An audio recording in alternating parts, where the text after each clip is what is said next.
Diddy has just been denied his request for an acquittal or a new trial, and that means his sentencing hearing is moving forward on this Friday, October 3rd. The judge just now filed his opinion and order saying that for the following reason, both motions for an acquittal or a new trial are denied. He lists the reasons why, and he starts off with Diddy's proposed definition of prosta is wrong. Combs argues that prosta is properly defined and has two elements that are absent from his case. First, the defendant must have a financial motive, and second, the exchange of money for physical relations must be bilateral. Whoever pays for the relations must engage in it. Those were Diddy's arguments. He was saying that if you don't pay for physical relations, then it's not prosta, and if you're the one watching it, then it's also not prosta. Combs first argues that prosta and the Mann Act requires that the defendant have a financial motive. There is nothing in the text of the statute to support this requirement, and it doesn't make sense in this context. Combs wasn't convicted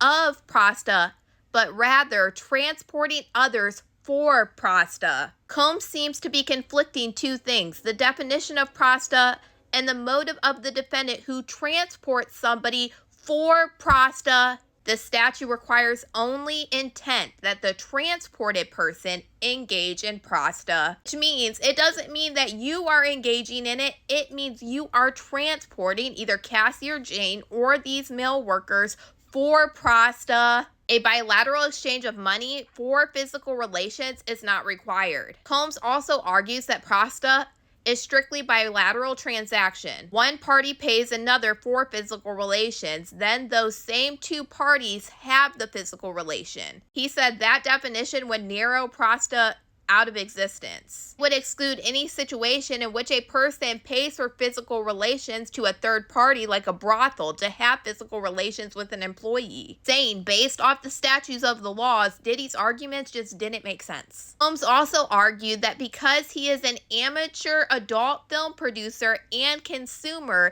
his conviction violates his First Amendment rights. And the judge said this argument fails for two reasons. First, Combs' conduct is not protected by the First Amendment. Legal activity cannot be laundered and constitutionally protected activity just to be desired to watch it. Combs' conduct goes far beyond that point. Evidence at trial shows when Combs filmed, he typically didn't give notice ahead of time or ask for consent, as a film producer would. He also pleasured himself to these films, suggesting that the purpose was his immediate gratification. Diddy also tried to argue that he should get a new trial under Rule 33 because his RICO and trafficking charges shouldn't have been joined together with the Mann Act counts. Diddy was trying to say that the evidence on the RICO and trafficking charges prejudiced him on the Mann Act counts. The judge is saying, you were acquitted on the RICO and trafficking counts, so your claim is that the jury was prejudiced against you because of the evidence of racketeering and trafficking, but they didn't find you guilty on those counts. As described earlier, the government at trial presented an overwhelming amount of evidence of Combs' guilt under the Mann Act on many occasions with respect to both Cassie Ventura and Jane. That evidence consisted of testimony from Ventura and Jane, testimony from escorts involved, and also evidence from text messages and emails. The government has proved its case many times over. That by itself might be enough to dispose of Combs' challenge. He concedes that under the second factor, if the inflammatory evidence would have been admissible anyway on a separate trial for the remaining counts,